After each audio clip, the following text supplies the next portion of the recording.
एकनाथ शिंदे के गुट ने शिवसेना से बगावत कर महाराष्ट्र की सियासत में भूचाल ला दिया था। महाराष्ट्र के इस सत्ता संघर्ष पर सुप्रीम कोर्ट का फैसला जल्द आ सकता है। सुप्रीम कोर्ट का फैसला बदलेगा महाराष्ट्र की सियासत, खतरे में शिंदे की कुर्सी। जाने क्यों मचा घमासान, देखते स्पेशल रिपोर्ट में। महाराष्ट्र की सियासत में घमासान छिड़ा है और सीएम एकनाथ शिंदे की कुर्सी पर खतरा मंडरा रहा है। ऐसा माना जा रहा है कि अगर सीएम शिंदे की कुर्सी जाती है तो अजित पवार, देवेंद्र फडणवीस, सुप्रिया सुले, जयंत पाटिल और राधाकृष्ण विखे पाटिल में से कोई एक इस कुर्सी पर बैठ सकता है। ऐसे में महाराष्ट्र में एक अनार और 5 बीमार जैसी स्थिति पैदा हुई है। महाराष्ट्र के सत्ता संघर्ष पर सुप्रीम कोर्ट की संविधान पीठ अपना फैसला किसी भी वक्त सुना सकती है। एकनाथ शिंदे ने 40 शिवसेना विधायकों के साथ ही की गई बगावत महाराष्ट्र के राजनीतिक इतिहास में सबसे बड़ी बगावत कही जाती है। शिंदे के इस कदम और हिम्मत ने उन्हें पीएम मोदी और केंद्रीय गृह मंत्री अमित शाह के बेहद करीब पहुंचा दिया। बीजेपी और शिंदे के करीबी सूत्रों बताते हैं कि शिंदे और अमित शाह के बीच शानदार ट्यूनिंग है। ऐसे में शिंदे की छुट्टी होने की खबर भले ही राजनीतिक गलियारों में हो रही है, लेकिन कोर्ट के फैसले के बाद भी शिंदे को विधान परिषद का सदस्य बनाकर सीएम बनाया जा सकता है। अगर कोर्ट का फैसला सीएम शिंदे के पक्ष में नहीं आया तो उनकी कुर्सी जाना तय है। पिछले कुछ हफ्तों से 5 नेताओं को ही भावी सीएम बताया जा रहा है और इनके पोस्टर भी लगाए जा रहे हैं। लेकिन सवाल ये है, क्या ये होर्डिंग बिना नेताओं के आशीर्वाद से लग रहे हैं? Bureau report, GSTV. आम आदमी पार्टी की प्रत्याशी शैली ओबेरॉय एक बार फिर दिल्ली की मेयर बन गई है। उनके अलावा मोहम्मद इकबाल को भी डेप्यूटी मेयर पद के लिए निर्विरोध चुन लिया गया, क्योंकि बीजेपी की ओर से मेयर और डेप्यूटी मेयर के प्रत्याशियों ने चुनाव से पहले अपना नाम वापस ले लिया। कांग्रेस ने क्यों किया था चुनाव का बहिष्कार, क्यों भाजपा रेस में से हुई बाहर, देखते इस रिपोर्ट में। आम आदमी पार्टी के कैंडिडेट शैली ओबेरॉय और मोहम्मद इकबाल दिल्ली के मेयर और डिप्टी मेयर बन गए हैं। उन्हें दूसरे साल के लिए निर्विरोध चुन लिया गया है, क्योंकि बीजेपी के दोनों कैंडिडेट शिखा राय और सोनी पांडे ने चुनाव के एन पहले अपना नामांकन वापस ले लिया था। बीजेपी की ओर से आरोप लगाया गया था कि आम आदमी पार्टी संविधान के तहत काम नहीं कर रही है। हमारे सभी प्रयास के बावजूद आम आदमी पार्टी स्थायी समिति और वार्ड समितियों का गठन नहीं होने दे रही है, जिसकी वजह से नगर निगम की कोई कार्य नहीं हो पा रहा है। पिछली बार मेयर चुनाव के लिए 4 बार सदन बुलाना पड़ा था। कांग्रेस के नवनिर्वाचित पार्षदों ने मेयर चुनाव का बहिष्कार किया था। इस दौरान कोई विरोध नहीं हुआ था और न ही किसी तरह की नारेबाजी हुई थी। मेयर चुनाव में दिल्ली के कुल 10 मनोनीत सांसदों, 14 मनोनीत विधायकों और 250 में से 241 निर्वाचित पार्षदों ने वोट किया था। Bureau report, GSTV. Mamata Banerjee और अखिलेश यादव से मुलाकात के बाद नीतीश कुमार के दिल में क्या चल रहा है, इसे लेकर सियासी चर्चा और अटकलों का बाजार गर्म है। दिल्ली की तरफ देख रहे नीतीश कुमार के बारे में सवाल पूछे जा रहे हैं कि आखिर उनके दिल में क्या है। बिहार में बेस, जीतना है देश, नेशनल मिशन पर निकले नीतीश के दिल में क्या है, देखते इस रिपोर्ट में। बिहार के मुख्यमंत्री नीतीश कुमार के दिल में क्या चल रहा है, ये शायद ही कोई जान सके, लेकिन इतना तय है कि राज्य की सियासी चर्चा के केंद्र में वे हमेशा बने रहते हैं। नीतीश कुमार ने हाल ही में पश्चिम बंगाल के मुख्यमंत्री ममता बनर्जी और यूपी के पूर्व सीएम अखिलेश यादव से मुलाकात की है। नीतीश कुमार बार बार ये दोहरा भी रहे हैं कि वे प्रधानमंत्री पद की दौड़ में नहीं हैं। महागठबंधन में आना रणनीति का हिस्सा, बीजेपी को छोड़कर महागठबंधन में आना नीतीश की रणनीति का खास हिस्सा है। नीतीश को पता था कि वे बीजेपी के साथ रहते हुए राष्ट्रीय स्तर पर नहीं उभर पाएंगे। वे तीसरी पंक्ति के नेता भर बनकर रह गए थे। बीजेपी की नजर में सीएम नीतीश की सियासी वैल्यू मध्य प्रदेश और बीजेपी शासित राज्यों के मुख्यमंत्रियों से ज्यादा कुछ नहीं थी। उन्हें पता है कि वे पहली पंक्ति के राजनेता हैं। बीजेपी के साथ रहते हुए उन्हें पहली पंक्ति वाला भाव नहीं मिलेगा। नीतीश कुमार के मन में एक और सवाल भी है। उन्हें लगता है कि गुजरात का मुख्यमंत्री रहने वाला कोई व्यक्ति पीएम बन सकता है। वो विपक्षी एकता की कवायद के जरिए बिहार का मुख्यमंत्री होकर पीएम क्यों नहीं बन सकते। नरेंद्र मोदी जब गुजरात में महज सीएम थे, तब बीजेपी के बड़े केंद्रीय नेताओं के साथ नीतीश कुमार के गहरे संबंध थे। Bureau report, GSTV. बीजेपी के कद्दावर नेता ईश्वरप्पा ने शिवमोगा में लिंगायत और वीरशैव समाज को संबोधित करते हुए कहा कि मुस्लिमों का वोट नहीं चाहिए। हालांकि राष्ट्रभक्त मुस्लिम है जो बीजेपी को पसंद करते हैं। ऐसे में मुस्लिम समाज की राजनीतिक शक्ति को समझना होगा। पूर्व उप मुख्यमंत्री ईश्वरप्पा के इस बयान पर विवाद खड़ा हो गया है। क्या आया इस पर बीजेपी का रिएक्शन, देखते हैं इस रिपोर्ट में। कर्नाटक में विधानसभा चुनाव से पहले बीजेपी नेता के.एस. ईश्वरप्पा ने दावा किया कि शिवमोगा निर्वाचन क्षेत्र में भाजपा को एक भी मुस्लिम वोट की जरूरत नहीं है। पूर्व उप मुख्यमंत्री ईश्वरप्पा के इस बयान पर विवाद खड़ा हो गया है और बीजेपी में ही इसी पर तीखी प्रतिक्रिया हुई है। बीजेपी में चर्चा है कि ईश्वरप्पा टिकट पाने का बदला बीजेपी को नुकसान पहुंचाकर ले रहे हैं। बीजेपी को शिवमोगा में मुस्लिम वोट नहीं चाहिए, लेकिन कहीं और चाहिए। ईश्वरप्पा की ठगी के कारण अन्यत्र के मुसलमान भाजपा को वोट नहीं देंगे। ईश्वरप्पा ने शिवमोगा में लिंगायत समुदाय के नेताओं की एक बैठक में कहा कि हमें जाति के मुद्दों को नहीं उठाना चाहिए और चुनाव लड़ने वालों को स्पष्ट संदेश देना चाहिए कि हम एकजुट है और कोई हमें विभाजित नहीं कर सकता है। कांग्रेस का कहना है कि शिवमोगा निर्वाचन क्षेत्र में 50,000 से 55,000 मुस्लिम मतदाता है। हमें एक भी मुस्लिम वोट नहीं चाहिए, ऐसा निवेदन ईश्वरप्पा ने दिया। इस बैठक में बी.एस. येदियुरप्पा और उनके बेटे बी.वाई. विजेंद्र भी मौजूद थे। Bureau report, GSTV। सीबीआई ने पहली बार दिल्ली के शराब नीति मामले की चार्जशीट में सिसोदिया पर आरोप लगाया है, लेकिन तेलंगाना के मुख्यमंत्री के चंद्रशेखर राव की बेटी के कविता को अभी तक आरोपी नहीं बनाया गया है, क्योंकि बीजेपी कविता को आरोपी बनाने की नहीं जुटा पा रही हिम्मत। क्या है इसका और इलेक्शन का कनेक्शन, देखते अंदर की बात है। सीबीआई ने पहली बार दिल्ली के शराब नीति मामले की चार्जशीट में सिसोदिया पर आरोप लगाया है, लेकिन तेलंगाना के मुख्यमंत्री के चंद्रशेखर राव की बेटी के कविता को अभी तक आरोपी नहीं बनाया गया है। ईडी भी इस मामले में कविता से पूछताछ कर चुकी है, लेकिन बीजेपी सरकार कविता को आरोपी बनाने की हिम्मत नहीं दिखा पाई। सूत्रों का कहना है कि तेलंगाना में इसी साल विधानसभा चुनाव है, इसलिए केसीआर को बीजेपी के खिलाफ मुद्दा नहीं मिल रहा है, इसलिए अब कविता को कुछ नहीं होगा। सीबीआई ने मनीष सिसोदिया समेत 4 आरोपियों के खिलाफ राउज एवेन्यू कोर्ट में सप्लीमेंट्री चार्जशीट दाखिल की है। सिसोदिया के अलावा हैदराबाद के सीए बुच्चीबाबू गोरंतला, अर्जुन पांडे और अमनदीप सिंह ढल को भी आरोपी बनाया गया है। बुच्चीबाबू गोरंतला कविता के सीए है। चार्जशीट पर कोर्ट 12 मई को सुनवाई करेगी। सीबीआई ने चार्जशीट में दावा किया है कि बड़ी साजिश के तौर पर सप्लीमेंट्री चार्जशीट दायर की जाएगी और इस मामले में अन्य आरोपियों की भूमिका की जांच की जा रही है। Bureau report, GSTV। पंजाब सरकार ने खालिस्तानियों का सफाया करने के लिए केंद्र सरकार से मदद मांगी है। दूसरी ओर केंद्र सरकार अपनी एजेंसियों के माध्यम से काम करना चाहती है, इसलिए पंजाब और केंद्र सरकार के बीच मनमुटाव है। खालिस्तानी मुद्दे केंद्र और पंजाब सरकार के बीच तू मैं ही होगी या कोई समाधान भी होगा, देखते इस रिपोर्ट में। पंजाब सरकार ने खालिस्तानियों का सफाया करने के लिए केंद्र सरकार से मदद मांगी है। दूसरी ओर केंद्र सरकार अपनी एजेंसियों के माध्यम से काम करना चाहती है, इसलिए पंजाब और केंद्र सरकार के बीच मनमुटाव है।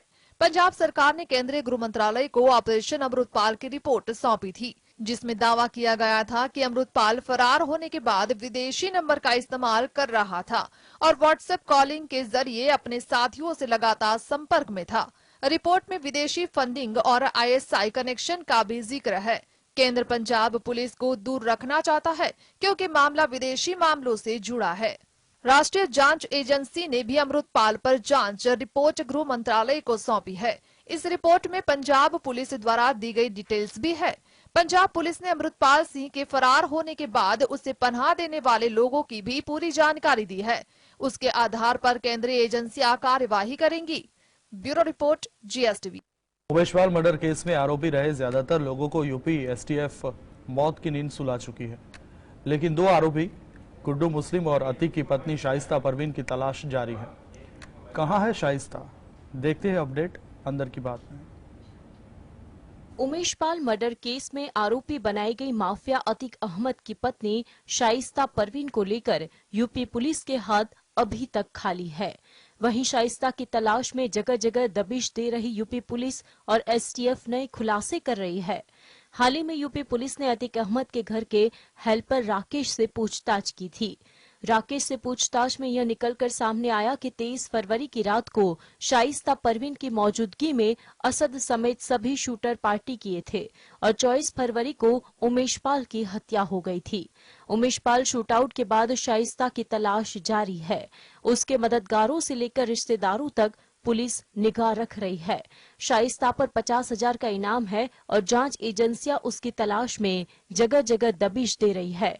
पुलिस ने शाइस्ता की फरारी में मदद करने वाले 7 वकीलों और 20 अन्य मददगारों को चिन्हित किया है। पुलिस का माने तो उसके मददगार उसकी आर्थिक तौर पर भी मदद कर रहे हैं, तो वहीं एसटीएफ और प्रयागराज पुलिस की टीमें लगातार छापेमारी कर रही है। शाइस्ता पर कुल 4 मामले दर्ज है, जिनमें से धोखाधड़ी से जुड़े 3 मामले 2009 में दर्ज हुए थे। शाइस्ता पर उमेश पाल हत्याकांड का चौथा केस 25 फरवरी को धुमनगंज थाने में दर्ज हुआ था। ब्यूरो रिपोर्ट जी। आगे बात करें तो बुलडोजर कार्यवाही और एनकाउंटर को लेकर हमेशा ही सुर्खियों में रहने वाले राज्य उत्तर प्रदेश किसी अपराध में न्याय तक पहुंचने के मामले में अन्य राज्यों से काफी पीछे है।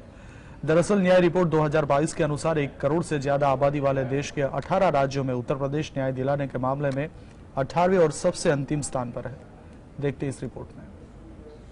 बुलडोजर कार्यवाही और एनकाउंटर को लेकर हमेशा ही सुर्खियों में रहने वाले राज्य उत्तर प्रदेश किसी अपराध में न्याय तक पहुंचने के मामले में अन्य राज्यों से काफी पीछे है। दरअसल न्याय रिपोर्ट 2022 के अनुसार 1 करोड़ से ज्यादा आबादी वाले देश के 18 राज्यों में उत्तर प्रदेश न्याय दिलाने के मामले में 18वें और सबसे अंतिम स्थान पर है।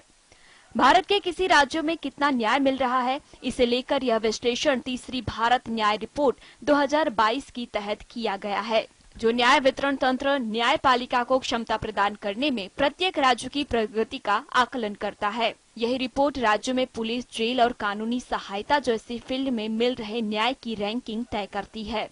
सभी बड़े राज्यों में कर्नाटक का स्थान सबसे ऊपर है। रिपोर्ट में तमिलनाडु को दूसरा, तेलंगाना को तीसरा, उत्तर प्रदेश को सबसे नीचे यानी कि 18वां स्थान दिया गया है। उत्तर प्रदेश न्याय दिलाने के मामले में राजस्थान, बिहार, पश्चिम बंगाल और उत्तराखंड से नीचे है। 26 अक्टूबर 2022 को जारी किया गया 2022 वर्ल्ड जस्टिस प्रोजेक्ट के अनुसार कानून के शासन सूचकांक पर 0.50 के स्कोर के साथ भारत 140 देशों में 77वें स्थान पर है। Bureau report GS.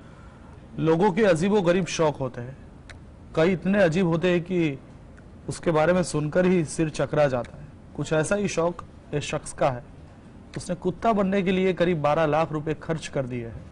इसके बारे में जब उसके परिवार और दोस्तों को पता चला तो सब हैरान रह गए। लोगों के अजीबोगरीब शौक होते हैं, कई इतने अजीब होते हैं कि उसके बारे में सुनकर ही सिर चकरा जाता है। शख्स ने बाकायदा घर में कुत्ते की तरह हरकतें करना शुरू कर दिया। वो पेट डॉग बनकर रहने लगा। उसने अपनी पसंदीदा नस्ल का कुत्ता बनने का फैसला लिया। इस शख्स ने जानवर बनने के लिए अभी तक 12 लाख रुपए खर्च कर दिए हैं। वह कुत्ते की तरह खाते और खेलते हुए अपने वीडियो भी पोस्ट करता है, जो हजारों लोगों को पसंद आते हैं। ये मामला जापान का है। कुत्ता बनने वाले शख्स का नाम टोको है। उन्होंने इस जानवर की तरह दिखने के लिए एक कॉस्ट्यूम बनवाई। इस पर ये सारा पैसा खर्च हुआ है। टोको का कहना है कि उनका बचपन से ही जानवर बनने का सपना था और अब वो अपना सपना पूरा करने के लिए महीने में कई बार कुत्ते वाला कॉस्ट्यूम पहन लेते हैं, लेकिन वो इस तरह घर से बाहर निकलने में डरते हैं। जो कॉस्ट्यूम वो पहनते हैं उसे बनने में 40 दिन लग गए थे। Bureau report GSTV। पहले यूजर सिर्फ एक फोन में ही व्हाट्सएप अकाउंट का इस्तेमाल कर पाते थे, लेकिन अब वे व्हाट्सएप अकाउंट का इस्तेमाल 4 फोन में कर सकते हैं। आइए जानते हैं कि कैसे। अंदर की बात में खास रिपोर्ट में। व्हाट्सएप एंड्रॉइड और iOS दोनों के लिए एक बड़ा अपडेट लेकर आया है। ये एक ऐसा अपडेट है जिसका कई लोगों को बेसब्री से इंतजार था। दरअसल व्हाट्सएप का नया अपडेट यूजर्स का एक अकाउंट को 4 फोन में इस्तेमाल करने की सुविधा दे रहा है। आइए जानते हैं कि इस नए फीचर का कैसे इस्तेमाल हो सकता है। पहले यूजर्स सिर्फ एक फोन में ही व्हाट्सएप अकाउंट का इस्तेमाल कर पाते थे, लेकिन अब वे व्हाट्सएप अकाउंट का इस्तेमाल 4 फोन में कर सकते हैं। ऐसा करने के लिए यूजर्स को साइन आउट करने की भी जरूरत नहीं होगी और न ही दूसरे फोन में व्हाट्सएप ओपन करने से चैट लॉस होगी। नए फीचर का फायदा खास तौर पर छोटे व्यवसाय के स्वामी को होगा। इस फीचर से आपका कोई भी कर्मचारी अब एक ही व्हाट्सएप पर बिजनेस अकाउंट से ग्राहकों को जवाब दे सकेगा। आप अपने फोन को मैक्स 4 एक्स्ट्रा डिवाइस से लिंक कर सकते हैं। लिंक करने का प्रोसेस वैसा ही है जैसे आप व्हाट्सएप को डेस्कटॉप से लिंक करते हैं। Bureau report GSTV। रिलायंस के सबसे पुराने कर्मचारी और अपने सबसे खास व्यक्ति को 1500 करोड़ रुपए का घर गिफ्ट दिया है। 22 मंजिला इमारत मुंबई के पोश इलाके में स्थित है और तमाम सुविधाओं से लैस। क्यों कर्मचारी को दिया 1500 करोड़ के घर का तोहफा? क्या है आलीशान घर की सुविधाएं? देखते हैं स्पेशल रिपोर्ट में। रिलायंस इंडस्ट्रीज के चेयरमैन मुकेश अंबानी ने अपने सबसे पुराने कर्मचारी मनोज मोदी को 1500 करोड़ रुपए का घर गिफ्ट किया है। मनोज मोदी मुकेश अंबानी के राइट हैंड माने जाते हैं और कहा जाता है कि रिलायंस इंडस्ट्रीज की हर डील में उनकी अहम भूमिका होती है। मनोज मोदी साल 1980 में रिलायंस इंडस्ट्रीज के साथ जुड़े थे और तब से कंपनी के साथ ही है। रिलायंस जियो और रिलायंस रिटेल में डायरेक्टर की जिम्मेदारी संभालने वाले मनोज मोदी लाइमलाइट से दूर रहते हैं। अंबानी परिवार ने मनोज मोदी के लिए मुंबई के पोश इलाके में 22 मंजिला इमारत खरीदी है। इमारत नेपियन सी रोड में स्थित है और घर का नाम वृंदावन रखा गया है। 22 मंजिला इमारत 1.7 लाख वर्ग फुट के क्षेत्र में फैली हुई है। रिपोर्ट के मुताबिक संपत्ति की कीमत 1500 करोड़ रुपए है। घर के डिजाइनर तलाठी एवं पार्टनर्स LLP है और घर के कुछ फर्नीचर इटली से मंगाए गए हैं। 22 फ्लोर वाली इस इमारत में पहली 7 मंजिलें कार पार्किंग के लिए रिजर्व है। मनोज मोदी की इमारत का हर फ्लोर 8000 वर्ग फुट में फैला है। मनोज मोदी और मुकेश अंबानी बैचमेट है। दोनों ने एक साथ मुंबई यूनिवर्सिटी से डिपार्टमेंट ऑफ केमिकल इंजीनियरिंग की पढ़ाई की है। मनोज मोदी अब मुकेश अंबानी के बच्चे आकाश अंबानी, ईशा अंबानी और अनंत अंबानी के साथ मिलकर काम कर रहे हैं। Bureau report GS। मलयालम फिल्मों के अभिनेता उन्नी मुकुंदन ने हाल ही कोची में प्रधानमंत्री नरेंद्र मोदी से मुलाकात की। फिल्म मल्लिकपुरम के अभिनेता मुकुंदन ने बताया कि किशोरावस्था से ही वह मोदी से मिलना और उससे गुजराती में बात करना चाहते थे। क्या मुकुंदन का निकला गुजराती कनेक्शन? देखते इस रिपोर्ट में। केरल दौरे पर गए नरेंद्र मोदी ने मलयालम अभिनेता अन्नी मुकुंदन से मुलाकात की। अन्नी मुकुंदन की वायरल पोस्ट में मोदी के साथ उनकी मुलाकात को उनके जीवन का सबसे यादगार पल बताया गया है। मुकुंदन का दावा है कि जब मोदी ने मंच पर केम छो भेला कहकर उनसे पूछा कि वहाँ कैसे कर रहे हैं तो वहाँ चौंक गए। मुकुंदन ने लिखा कि आपसे मिलना और आपसे गुजराती में बात करना मेरा सपना था, यह सपना पूरा हो गया। आपके साथ मुलाकात में 45 मिनट मेरे जीवन के सर्वश्रेष्ठ 45 मिनट है। जैसे कि अन्नी के पिता मुकुंदन नायर अहमदाबाद में काम करते हैं। अन्नी का पालन पोषण अहमदाबाद में हुआ। मुकुंद ने गुजरात में 20 साल से अधिक समय बिताया और अहमदाबाद में स्कूल में पढ़ाई भी की। अन्नी ने अपने पोस्ट में जय श्री कृष्ण लिखा है। अन्नी मुकुंदन ने मोदी को भगवान कृष्ण की मूर्ति भेंट की। भाजपा 2024 के लोकसभा चुनाव में त्रिशूर सीट से अन्नी को टिकट दे सकते हैं। Bureau report GS। राष्ट्रीय बाल अधिकार संरक्षण आयोग ने विख्यात ब्रांड बॉर्नवीटा में शुगर की मात्रा को लेकर खड़े हुए विवाद की पृष्ठभूमि में इस ब्रांड की निर्माता कंपनी मॉडल एज इंटरनेशनल से कहा कि वह इससे जुड़े भ्रामक विज्ञापन को हटाए। क्या है मामला? देखते हैं अंदर की बात में। राष्ट्रीय बाल अधिकार संरक्षण आयोग ने विख्यात ब्रांड बॉर्नवीटा में शुगर की मात्रा को लेकर खड़े हुए विवाद की पृष्ठभूमि में इस ब्रांड की निर्माता कंपनी मॉडल एज इंटरनेशनल से कहा कि वह इससे जुड़े भ्रामक विज्ञापन को हटाए। उल्लेखनीय है कि सोशल मीडिया में वायरल एक वीडियो में दावा किया गया है कि बॉर्नवीटा में शुगर की मात्रा बहुत अधिक है, जिससे बच्चों की सेहत पर बुरा असर हो सकता है। NCPCR ने बॉर्नवीटा का स्वामित्व रखने वाली कंपनी को भेजे नोटिस में कहा कि वह 7 दिनों के भीतर विस्तृत स्पष्टीकरण या रिपोर्ट दे। आयोग का कहना है कि इसके पास शिकायत आई है जिसमें आरोप लगाया है कि बॉर्नवीटा खुद को बच्चों की सेहत के लिए फायदेमंद हेल्थ ड्रिंक के तौर पर प्रचारित करता है, लेकिन इसमें शुगर की अधिक मात्रा है और कुछ अन्य सामग्री भी है जिनसे बच्चों की सेहत पर असर हो सकता है। उसने मॉडल एज इंटरनेशनल की भारत इकाई के प्रमुख दीपक अयर को भेजे नोटिस में कहा है कि विज्ञापन भ्रामक है। NCPCR ने विज्ञापनों को हटाने के लिए कहा है। Bureau report GSTV। दुनिया भर में सेना पर होने वाला खर्च यूक्रेन पर रूसी हमले के साल में एक और नई ऊंचाई को छू गया है। एक यूरोपीय देश रूस के कारण चिंता में है और अपना सैन्य खर्च बढ़ा रहे हैं। कैसे बढ़ा यूरोप का सैन्य खर्च? देखते हैं इस रिपोर्ट में।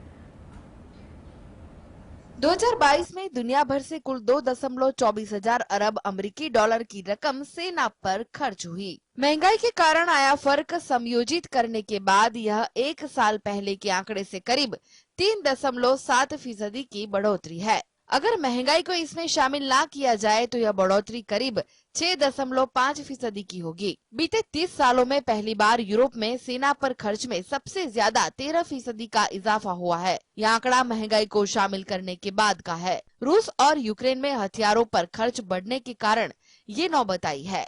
सिप्री के मुताबिक यूक्रेन को सैन्य मदद और रूस की तरफ से खतरे की वजह से भी हथियारों पर बीते साल ज्यादा पैसे खर्च हुए। यूक्रेन का सैन्य खर्च पहले रूस की तुलना में महज 10% था, जो एक साल में ही बढ़कर 50% पर पहुंच गया है। दुनिया भर में सेनाओं, हथियार के निर्माण और खर्च पर नजर रखने वाली Stockholm International Peace Research Institute यानी सिप्री ने ये जानकारी दी है। सिप्री हर साल ये आंकड़ा जारी करती है।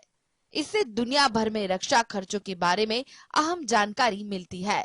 Bureau report,